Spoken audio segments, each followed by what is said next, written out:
TPS school के YouTube channel पे आप सभी का फिर से स्वागत है। हम पिछले क्लास में पढ़ रहे थे कार्बन व इसके यौगिक। उसके बाद में इसी अध्याय के अंतर्गत अपन ने पढ़ा था हाइड्रोकार्बन्स। हाइड्रोकार्बन्स के बाद में अपन ने नाम पद्धतियाँ देखी थी। उसमें पहली विधि रूढ़ पद्धति अपन ने देखी थी। उसके बाद में व्युत्पन्न पद्धति देखी थी अपन ने। इन दोनों पद्धतियों के बारे में अपन बात कर चुके हैं। आज हम बात करेंगे जो सबसे इम्पोर्टेंट है और लास्ट है उसके बारे में। तो आज जो विधि है, जो पद्धति है, उसको कहा जाता है IUPAC। ठीक है, IUPAC इसका पूरा नाम अगर देखें तो इंटरनेशनल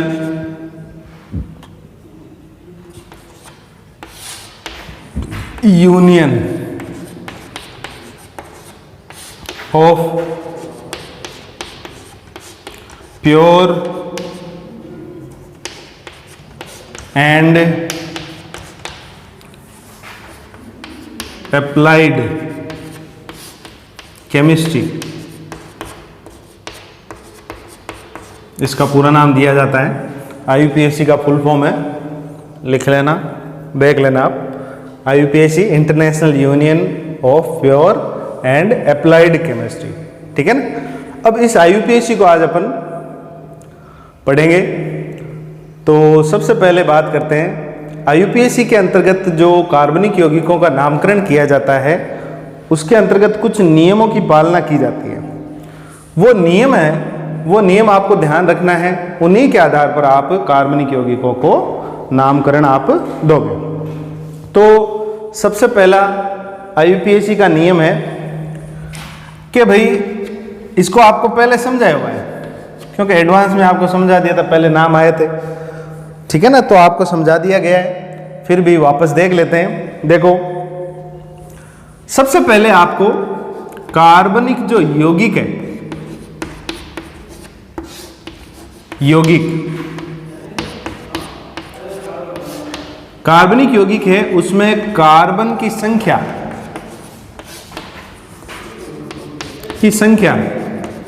कार्बन की संख्या के आधार पर आपको क्या करना है, पूर्व लग्न लिखना है।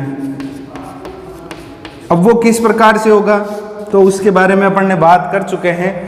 कार्बनिक यौगिक में आप कार्बन गिनोगे, कितने कार्बन है, उसके आधार पर उसका पूर्व लग्न बनेगा। वो पूर्व लग्न आपको पहले लिखना है। IUPAC का पहला नियम कहता है। जैसे अगर कार्बन की संख्या 1 है तो आप पूर्व लग्न मैथ लिखोगे।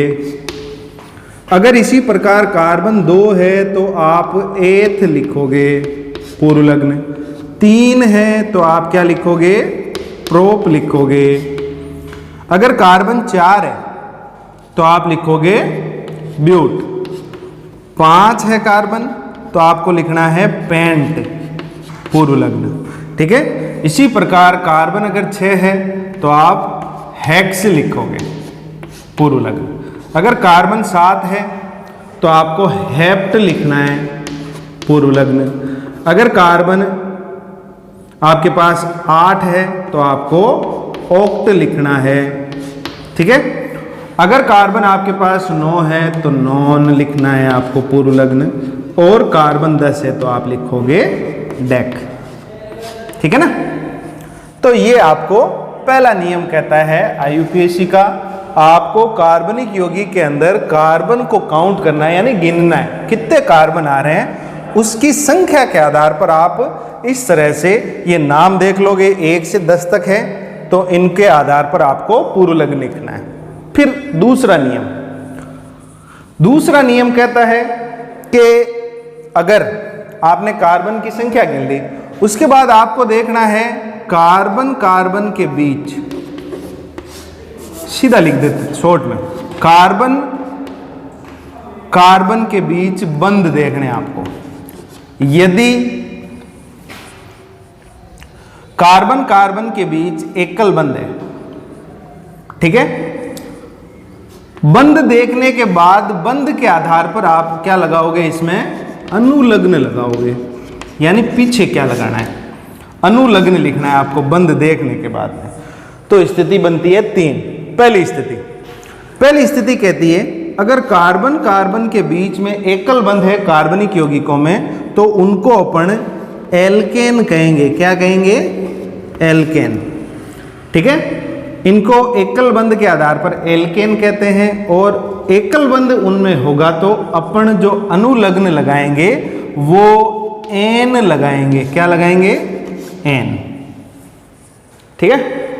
नेक्स्ट, अगर कार्बन कार्बन के बीच में कहीं पे भी 2 बंध लगे हुए हैं तो जब डबल बंध आ जाता है कार्बनिक यौगिक में तो उसको अपन एल्कीन कहेंगे। क्या कहेंगे? एल्कीन।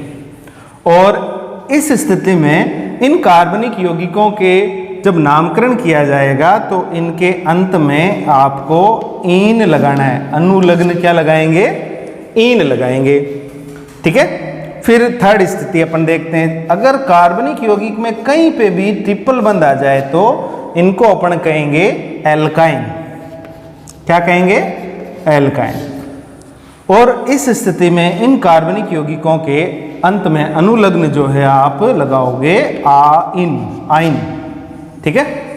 तो ये स्थिति बनती है दूसरे नियम के आधार पर। आईयूपीएससी का पहला नियम कार्बनिक यौगिकों की संख्या ज्ञात करनी है आपको।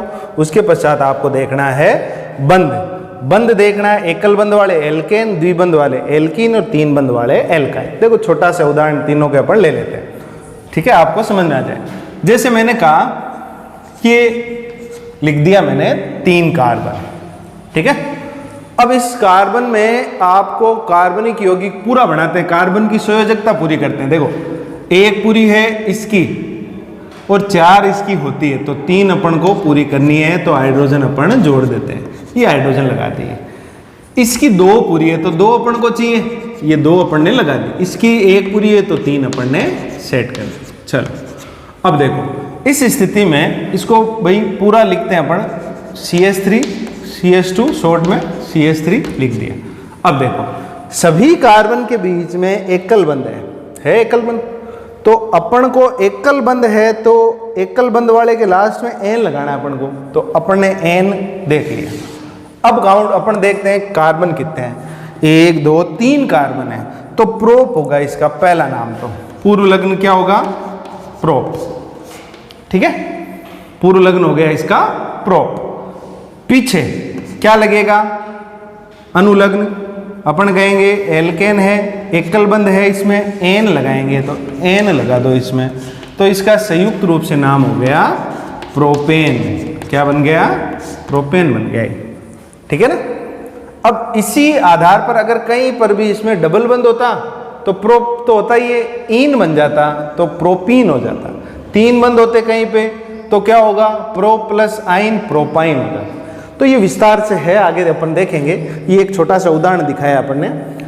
ठीक है। तो आईयूपीएससी के आधार पर पहले आपको 2 नियम आपको याद रखने हैं। पहला क्या? कार्बनिक यौगिक की संख्या ज्ञात करनी है। दूसरा क्या है? आपको देखना क्या है भाई उसमें बंध कितने हैं। ठीक है ना। उसके बाद एक चीज आती है प्रतिस्थापी समूह। तो वो भी देख लेते हैं नामकरण से पहले। तो प्रतिस्थापी समूह भी अपन ने बात की थी, हाइड्रोजन हटाते रहे। ठीक है, प्रतिस्थापी समूह बनते जाएंगे। देखो प्रतिस्थापी समूह, देखो अपन ने रूढ़ पद्धति से स्टार्ट कर दिया था। व्युत्पन्न में भी अपन ने देखा था कि भाई ये कौन था? मेथेन था। मेथेन क्यों? 1 कार्बन, हाइड्रोजन पूरे, मेथ प्लस एन मेथेन। इसके अंदर से 1 हाइड्रोजन अपन ने निकाल दिया, CH3 निकला हो गया। इसको मेथेन नहीं कहेंगे, ये बन जाएगा मेथिल। तो ये क्या बन गया? एक प्रकार का प्रतिस्थापी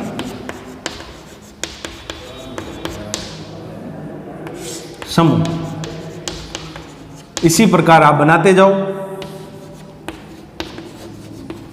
ये एथिल है, एथेन है, इसको CH2 CH3 कर दो, यहाँ खाली छोड़ दो, ये बन गया एथिल। ठीक है। इसी प्रकार प्रोपेन का बना दो। इसमें से भी एक हाइड्रोजन कम कर देते हैं, किधर से भी कर सकते हो आप। ये देखो, ये बन गया आपके प्रोपिल हो गया, ये न नहीं रहा, ले बन गया ये, ठीक है ना। अब इसी का आइसो के रूप में बना दो आप,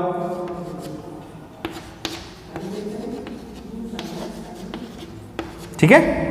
तो ये छोड़ दिया खाली, इसी रूप में बना देते हैं, ये हो जाएगा आपके आइसो प्रोपिल, ठीक है ना। तो ये प्रतिस्थापी, इसके अतिरिक्त कुछ और प्रतिस्थापी हैं, आप देख सकते हो।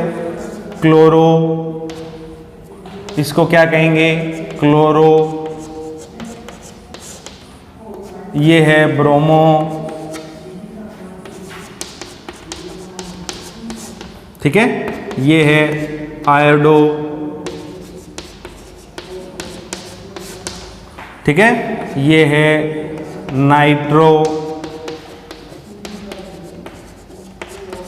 और ये है फ्लोरो। तो ये और प्रतिस्थापी हैं, इनको भी आप देख लेना। तो ये आईयूपीएसी के नामकरण में आपको ये चीज़ें ध्यान रखनी। अब देखो, अपन ने कहा एकल बंध वाले एल्केन, द्विबंध वाले एल्केन, तीन बंध वाले एल्काइन होते हैं। अब उनके अलग अलग अपन नाम देखेंगे। क्लोरोब्रोमो ये आप देख लेना, नोट्स में लिखे हुए हैं, बुक में है, ठीक है। अब बात करते हैं अपन भाई एल्केन से स्टार्ट करते हैं, ठीक है। तो एल्केन से स्टार्ट करने के लिए अपन देखेंगे कि भाई पहले एल्केन का सामान्य इंट्रोडक्शन अपन देखते हैं। तो अपन कहते हैं कि एल्केन का नामकरण,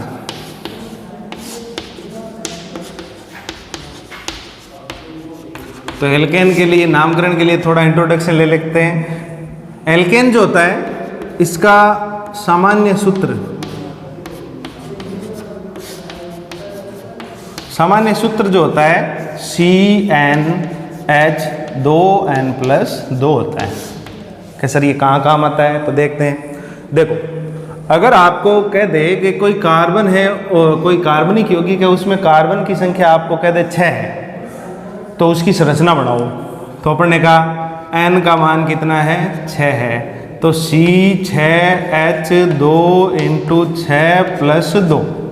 देखो C6H12 + 2 कितने हो गए, C6H14 हो गए। यानी जब कार्बन 6 होंगे ना, तो आपको हाइड्रोजन कितने की जरूरत पड़ेगी, 14 की। अब ये संरचना बनाते हैं, कैसे बनेगी, 6 कार्बन लगा दो, इधर आ जाओ, 1 2 3 4 5 6, ठीक है। 1 2 3 4 5 6 7 8 9 10 11 12 13 14, देख लो।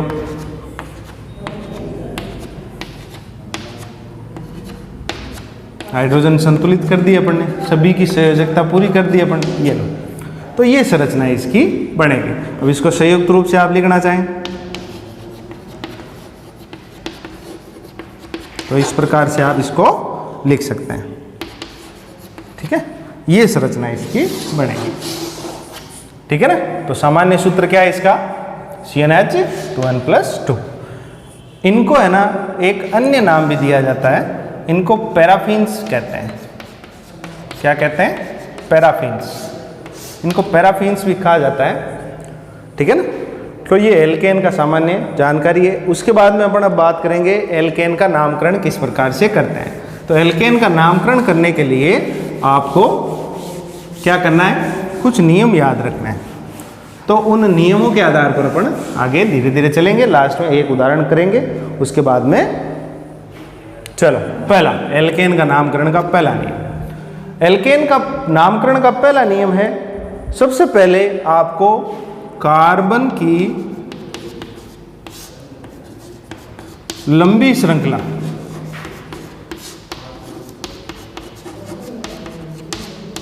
का चयन करना है। कार्बन की सबसे लंबी श्रृंखला है, उसका आपको चयन करना है। आपने देख लिया, आपको पता चल गया कि भाई ये कार्बन की सबसे लंबी श्रृंखला इस कार्बनिक यौगिक में है। चलो, उसके बाद में दूसरा नियम कहता है, अब श्रृंखला देख ली, तो श्रृंखला के बाद में उस श्रृंखला का आपको अंकन करना है। जैसे अपने पास कोई ये कार्बन की श्रृंखला बनी हुई है, केवल कार्बन बता रहा हूँ एग्जाम्पल के लिए, हाइड्रोजन संतुलित नहीं कर रहा हूँ, ठीक है। कार्बन की श्रृंखला बना ली, देख ली, लंबी श्रृंखला है भाई, हो गई, ठीक है ना। अब इधर एक दो कार्बन और जोड़ देते हैं एक बार, ये लो। अब श्रृंखला देखो इधर से हो रही है, लंबी श्रृंखला। उसके बाद में आपको श्रृंखला का अंकन करना है, जिधर से ज़्यादा लंबी दिख रही है उधर से 1 2 3 4 5 6 7 अंकन कर दिया। उसके बाद में आपको क्या करना है कि भाई लंबी श्रृंखला जो आपने चेन की है, ये लो अपन ने ये चेन की है भाई, इसके जो बार जितने भी आ रहे हैं, यहाँ लगा देता हूँ एक सी, एक यहाँ लगा देता हूँ भाई, इसके बार जितने भी आ रहे हैं वो सारे क्या कहलाएंगे, प्रतिस्थापी। श्रृंखला के बाहर जो हैं उनको क्या कहेंगे, प्रतिस्थापी कहेंगे। क्या कहेंगे, प्रतिस्थापी, जितने भी श्रृंखला के बाहर की ओर रहेंगे, ठीक है ना। उसके बाद में अगर कार्बन की श्रृंखला अपन को 2 या 2 से अधिक प्राप्त हो रही है तो उस हिसाब से आप देख लें, जिधर से क्या होगा आपका प्रतिस्थापी है वो ज़्यादा नज़दीक है उसको कम अंक मिलते हैं, जिधर से वो पास में रहता है उधर से आप उसका अंकन कर सकते हैं। तो अब इसका अपन अंकन वाली बात करते हैं। अब प्रतिस्थापी की स्थिति में देखो 1 2 3 यहाँ पे प्रतिस्थापी है, 1 2 ये प्रतिस्थापी पास में, इधर से पास में ज़्यादा या इधर से पास में, तो प्रतिस्थापी इधर से पास में, तो आपको यहाँ से फिर अंकन हटाना पड़ेगा। देखो ये अंकन अब कहाँ से स्टार्ट होगा, नियम के अनुसार जिधर से प्रतिस्थापी सबसे नज़दीक होता है, तो इधर से प्रतिस्थापी पास में, इसकी तुलना में ये 3 नंबर पे, वो 2 नंबर पे ही है, ठीक है ना। तो अब आपको अंकन जिधर से प्रतिस्थापी पास में बना। यदि प्रतिस्थापी को सेम अंक मिलते हैं तो आपको ध्यान रखना है कि प्रतिस्थापी जो अंग्रेजी वर्णमाला के अंदर जो सबसे नजदीक रहता है उसके आधार पर आप उसको नामकरण करें। अब प्रतिस्थापी की संख्या की बात करें तो प्रतिस्थापी की संख्या कितनी है, अगर प्रतिस्थापी 1 है तो आपको मोनो लिखना है या फिर कुछ नहीं लिखना है, सीधा ही लिख देना है। उदाहरण करेंगे तब समझ में आ जाएगा। 2 है तो डाई लिखना है आपको, प्रतिस्थापी 3 है तो ट्राई लिखना है आपको, अगर प्रतिस्थापी 4 है टेट्रा लिखना है, 5 है तो आपको पेंटा लिखना है, 6 है प्रतिस्थापी हेक्सा लिखना है, 7 है हेप्टा, 8 ऑक्टा, 9 है और 10 होने पर आपको लिखना है। ये हैं प्रतिस्थापी की संख्या के आधार पर उनको लिखना। लास्ट नियम है इसका। अब सब अपन ने देख लिया, अब अपन को लिखना है नाम। जब नाम लिखेंगे तो आपको ध्यान रखना है कि भाई अंकों के मध्य तो आपको कोमा लगानी है। जैसे 2 नंबर पे, 3 नंबर पे, 4, जहां पे भी अंक आ रहे हैं वहां पे अंकों के मध्य तो आपको अंकों के मध्य क्या लगाएंगे, कोमा। और अंक व अक्षर इनके मध्य आप लगाएंगे योजक चिन्ह, फिर आप इसका पूरा नाम लिखेंगे, ठीक है ना। तो अपन अब एक छोटा सा उदाहरण, नियम आपने सुन लिए होंगे, नियम आप पढ़ोगे समझ में आएगा, बार बार पढ़ोगे, ठीक है ना। और उदाहरण इसके करेंगे। तो सबसे पहले बात करते हैं अपन, इसको हटा देते हैं, एक उदाहरण देखते हैं, इस नियम के आधार पर उसका नामकरण अपन करने की कोशिश करते हैं। तो देखो किस प्रकार से। सबसे पहले देखो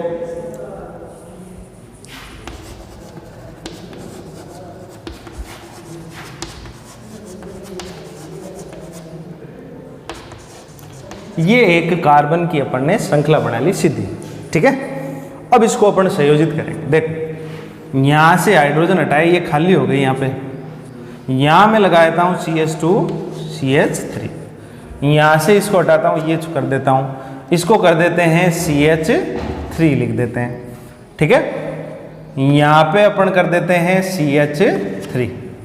ठीक है, अब अपन ने प्रतिस्थापी भी लगा दिए, सब कर दिया। अब अपन अपना प्रोसेस चालू करते हैं नियम के अनुसार। सबसे पहले आपको सबसे लंबी कार्बन श्रृंखला देखनी है। तो देखो 1 2 3 4 5 6, इसमें 6 आ रहे हैं। 1 2 3 4 5, 1 2 3 4 5 6, 6 आ रहे हैं। यहाँ से 1 2 3 4 5 6 7 आ रहे हैं यहाँ पर। तो अपनी सबसे पहले जो काम है, अपन ने एक श्रृंखला का चयन कर लिया है, ये रही श्रृंखला। ठीक है, अब श्रृंखला का चयन करने के पश्चात आपको देखना है इसका अंकन करना। अब अंकन इधर से उधर से किधर से भी कर सकते हैं, लेकिन आपको चयन अंकन करते समय ध्यान रखना है जिधर से सबसे ज्यादा पास में प्रतिस्थापी रहे। जैसे 1 2 3 प्रतिस्थापी बाहर अंक श्रृंखला के बाहर प्रतिस्थापी है, ये भी प्रतिस्थापी 1 और 2 नंबर पे ये तो 2 नंबर पे है, तो यहां से अपन को अंकन करना है। ये अंकन कर दिया अपन। ठीक है, अब इसका नाम करते हैं। देखो, अब करने के पश्चात आपको पूरा नामकरण देखना है। प्रतिस्थापी कितने हैं उसके आधार पर मोनो बाई ट्राई आपको लिखना है। देखें, सबसे पहले 2 नंबर पे श्रृंखला के बाहर प्रतिस्थापी है, 4 नंबर पे, 5 नंबर पे। तो अपन कहेंगे सबसे पहले आपको अंक लिखने हैं। कौन कौन से? 2, 4, 5। इतने हैं, कितने हैं? 3 है। 3 के लिए अपन कहते हैं ट्राई। ट्राई क्या है? मेथिल है भाई, तो ये ट्राई मेथिल। ठीक है, ट्राई मेथिल। अब ये पूरा कितना है? 1 2 3 4 5 6 7 है, तो क्या लिखोगे? हेप्टेन। ये इसका पूरा नाम हो गया, ट्राई मेथिल हेप्टेन। ठीक है ना? इस तरह आप कुछ उदाहरण बना के आप कोशिश करना घर पे, और कल इसके और उदाहरण अपन देखेंगे, क्योंकि ज़्यादा बड़ा हो जाएगा। इसके और उदाहरण अपन बात करेंगे। कल ओनली एल्केन के उदाहरणों के बारे में बात करेंगे। तो ये एक उदाहरण है। इसके अतिरिक्त आप अपने स्तर पे छोटे छोटे उदाहरण बनाना, एल्केन के आधार पर आप देखना, पहले सीधा नाम बनाना, फिर प्रतिस्थापी रख के बनाना। ठीक है ना? बहुत बहुत धन्यवाद।